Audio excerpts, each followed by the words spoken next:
اس کے چچا نے اس کو پالا تھا۔ چچا اس کی حقیقت سے ناواقف تھا۔ اس کو ابھی تک اس کے بارے میں نہیں پتہ۔ جب وہ اس لڑکی کی بار بار شادی کروا رہے ہیں تو ان کو شک نہیں ہو رہا۔ آپ لوگوں نے دیکھ لیا ہوگا کہ وہ چڑیل کی بیٹی بہت بھولی بھالی صورت لے کر پیدا ہوئی ہے۔ ہر کوئی اس پر بھروسہ کر لیتا ہے اور وہ اپنا شکار خود ہی تلاش کرتی ہے۔ 3-4 دن وہ اپنی خوراک پوجتی ہے، پھر اس کی چڑیل والی آتما جاگ جاتی ہے تو وہ اپنے شوہر کا خون پی جاتی ہے اور ہفتوں کے لیے غائب ہو جاتی ہے۔ جب اس کے چچا کو اس حادثہ کا پتہ چلتا ہے، وہ بیچارہ اس کو تھانے میں، ہسپتال میں، ریلوے اسٹیشن میں، نہ جانے کہاں کہاں تلاش کرتا ہے۔ جب وہ ملتی ہے تو ایک کہانی سناتی ہے اور اپنے معصوم چہرے کا فائدہ اٹھا کر کچھ ہفتے گھر میں آرام کرتی ہے، پھر تازہ دم ہو کر شکار کی تلاش شروع کرتی ہے۔ لیکن پیر بابا، اس بار وہ پکڑی کیسے گئی اور وہ اب تک بے ہوش کیوں ہے؟ میں نے پہلے ہی بتایا تھا وہ چڑیل کی بیٹی ہے، لیکن اس کے اندر انسان کا بھی خون ہے، اس لیے وہ کمزوری اور تھکاوٹ کا بھی احساس کرتی ہے۔ اس رات جب وہ اپنا شکار کر کے قبرستان جا رہی تھی تو اسے نہر بھی پار کرنا تھی۔ اس کو معلوم ہو گیا تھا کوئی اس کا پیچھا کر رہا ہے، اس لیے جلدی میں وہ اس درخت سے ٹکرا گئی اور بے ہوش ہو گئی۔ اب اس پر تھکاوٹ طاری ہو گئی تھی۔ اب ہمیں کیا کرنا چاہیے؟ آپ اس کے ساتھ کیا کرنا چاہتے ہو؟ اس کو زندہ رکھ کر سزا دینا چاہتے ہو یا اس کو ختم کرنا چاہتے ہو؟ کیا پیر بابا اس پر گولی اثر کر سکتی ہے؟ ہاں کرے گی، لیکن ضروری نہیں کہ اس کی موت گولی سے واقع ہو جائے۔ اس کو مارنے کے لیے اسی قبرستان میں 3 دن چلہ کاٹنا پڑے گا، جس کے بعد اس چڑیل کی بیٹی میں چڑیل والی طاقت آ جائے گی۔ اس کے بعد آپ جو سزا دینا چاہو وہ اس سزا سے تکلیف اٹھائے گی، اور آئندہ ہو سکتا ہے کہ وہ یہ برے کام نہ کرے، ہمیشہ کے لیے چھوڑ دے۔ اب چلہ کے لیے کوئی آدمی تلاش کرو۔ میں تو پہلے ہی 1 سال والا چلہ کاٹ رہا ہوں جو آدھی رات کا ہے، تو رات کو یہ چلہ کسی پرانی قبر پر بیٹھ کر کرنا ہوگا۔ میں تیار ہوں۔ اس نے میرے دوست کو مارا ہے اور نہ جانے کتنے لوگوں کو شکار بنایا ہے۔ ٹھیک ہے سفیر بیٹا، یہ لو ستو کے دانے۔ کسی پرانی قبر پر بیٹھ کر ان دانوں پر چلہ کاٹنا ہے اور حصار سے باہر نہیں آنا۔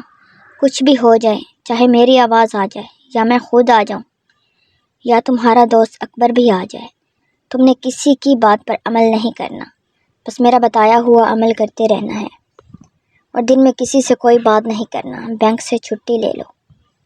میں نے پیر بابا کی بات مان لی، لیکن میرا دل تسلیم نہیں کر رہا تھا کہ بھابھی ایک بے رحم قاتل ہو سکتی ہے اور وہ ایک چڑیل کی بیٹی ہے۔ رات کا وقت تھا، فون کی گھنٹی سن کر میری آنکھ کھل گئی تو یہ اطلاع ملی کہ بھابھی ہسپتال سے فرار ہونے میں کامیاب ہو گئی ہیں۔ اس بارے میں اور کچھ معلوم نہ ہوا۔ میں نے اسی وقت انسپکٹر سے بات کی تو اس نے کہا، سفیر بھائی اب وہ چلہ کرنا ہی ہے اور ضرور کرنا ہے، خدا نہ کرے وہ کوئی اور کام کر دے اور کسی کی جان چلی جائے۔ صبح اٹھتے ہی بینک سے 5 چھٹیاں لیں اور انسپکٹر خان کے پاس گیا۔ وہ میرا انتظار ہی کر رہا تھا۔ ہاں تو چھٹی لے لی؟ جی لے لی ہے۔ ٹھیک ہے، چائے پی لو تو پھر ہم ثنا بھابھی کے چچا کے گھر چلتے ہیں۔ ٹھیک ہے، میں تیار ہوں، اور مجھے اس کا گھر بھی اچھی طرح یاد ہے۔ ایک پڑوسی سے پتہ چلا کہ کل رات کو جہانگیر صاحب کا انتقال ہو گیا ہے، اس لیے اس کو دفن کرنے سب اس کے آبائی گاؤں گئے ہوئے ہیں۔ کیا ثنا بھابھی بھی ان کے ساتھ ہے؟ ظاہری بات ہے، ثنا بھابھی چچا سے بہت پیار کرتی تھی، انہیں تو جانا ہی چاہیے تھا۔ اور ان کا گاؤں کہاں ہے؟ انسپکٹر خان نے پوچھا۔ ان کے گاؤں کا نام ہے لال سندر والا، اور وہ موٹر وے کے ساتھ فیصل آباد سے کچھ پہلے ہی ہے۔ ہم سب سے پہلے پیر بابا کے پاس گئے تو انہوں نے کہا، اس بات کا فائدہ اٹھا لو سفیر، تم اپنا چلہ آج رات سے ہی شروع کر دو، اور انسپکٹر خان تم بے شک اس کے پیچھے گاؤں چلے جاؤ، اگر وہ وہاں نہیں ملتی یا وہاں غائب ہوتی ہے تو مجھے اطلاع کرنا، پھر میں عمل سے پتہ کر لوں گا کہ وہ کہاں ہے۔ ٹھیک ہے پیر بابا، جیسے آپ کا حکم۔ پھر میں قبرستان چلا گیا اور رات کے لیے جگہ تلاش کرنے لگا۔ جلد ہی مجھے ایک پرانے درخت کے ساتھ ایک پرانی قبر مل گئی۔ میں اس پر نشان لگا کر آ گیا اور کھانا کھا کر سو گیا تھا۔ میری آنکھ شام 6 بجے کھلی تھی، ابھی اندھیرا ہونے میں کچھ دیر باقی تھی۔ میں اپنی جگہ پر پہنچ گیا تھا۔ وہاں پر میں نے حصار کھینچا تو میں اس قبر پر بیٹھ گیا اور چلہ شروع کر دیا۔ پہلی رات تو سکون سے گزر گئی۔ میں پھر گھر آ کر سو گیا دن کو بہت کالیں آئیں لیکن میں نے یس نہیں کی۔ شام 6 بجے تک میں اٹھا اور کھانا وغیرہ کھایا اور قبرستان کی طرف چل دیا اور اپنی جگہ پہنچ کر بیٹھ گیا۔ آج موسم بھی خراب معلوم ہوتا تھا، چاند کا کوئی نام و نشان نہ تھا۔ ہوا تیز سے تیز تر ہوتی جا رہی تھی اور مجھے چلا کرنے میں مشکل ہو رہی تھی۔ میں حیران تھا، جب میں گھر سے نکلا تو موسم صاف تھا، لیکن جب قبرستان میں قدم رکھا تو موسم خراب ہو گیا۔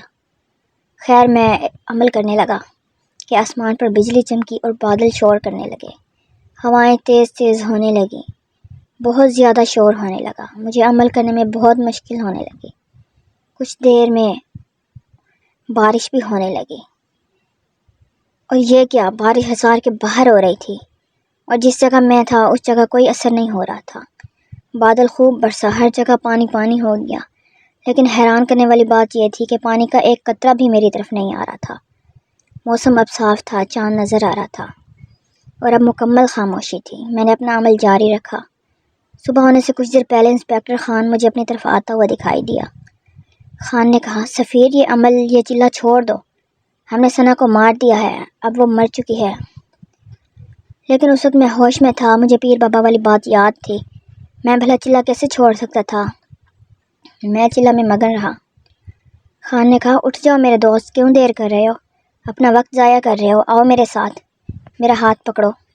خان نے میری طرف ہاتھ بڑھایا تو اس کے منہ سے چیخ نکل گئی اور وہ غائب ہو گیا۔ میں نے خدا کا شکر ادا کیا کہ میں نے کوئی غلط قدم نہیں اٹھایا۔ صبح ہوئی تو میں گھر لوٹ آیا اور کھانا کھا کر سو گیا۔ شام کو اپنے ٹائم پر اٹھا۔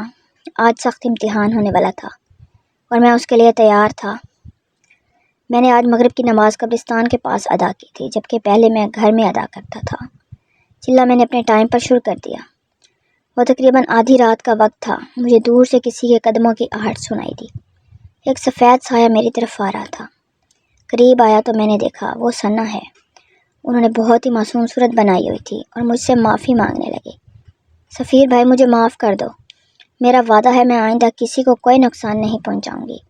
کافی دیر کھڑی رہی، پھر خاموش اور مایوس ہو کر چلی گئی۔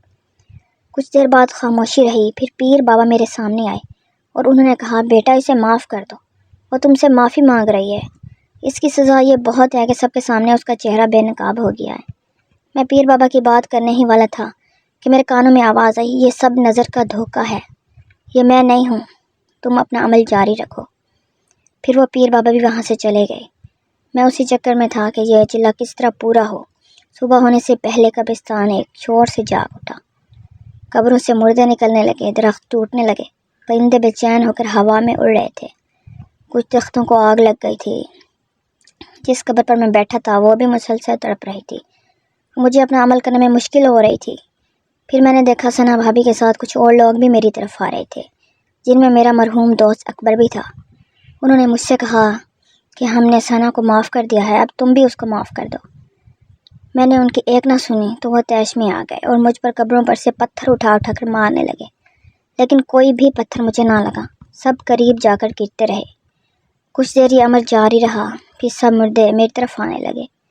وہ پرانی قبر بھی مجھے پریشان کر رہی تھی، جس میں سے کسی بڑھیا کی آواز آ رہی تھی۔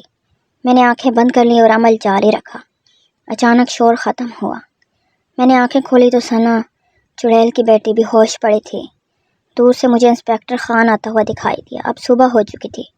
انسپکٹر خان بھی ہوش ثنا پر اس نے فائر کر دیا اور اسے ہمیشہ کی نیند سلا دیا۔